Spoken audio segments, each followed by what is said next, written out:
வயசாயிடுச்சு, கட்சியை கொடுத்துட்டு போனான்ல, ஏன் அதுதானே சார் தொடர்ந்து. அதாவது அவருடைய நினைவாற்றல் மங்காத வரைக்கும் அவருக்காக பழகியவர்கள், அவரோடு நீண்ட காலம் தொடர்புடைய இருந்தவர்கள்லாம் இருக்காங்க.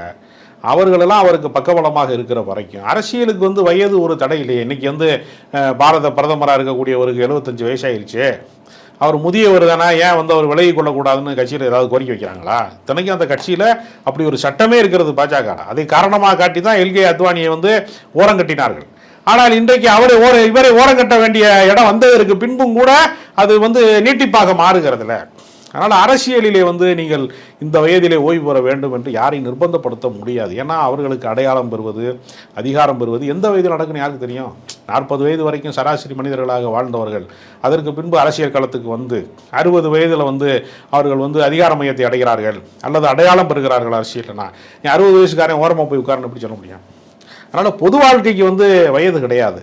அவர்கள் இயங்குகிறார்களா, மக்களுக்காக அவர்கள் சிந்திக்கிறார்களா, செயலாற்றுகிறார்களா, களத்திலே நிற்கிறார்களா, குரல் கொடுக்கிறார்களா என்பதனால அதுக்கு ரிட்டையர்மெண்ட்டை யாருமே தீர்மானிக்க முடியாது. அப்படி ஒரு சட்டத்தில் கூட இடம் கிடையாது.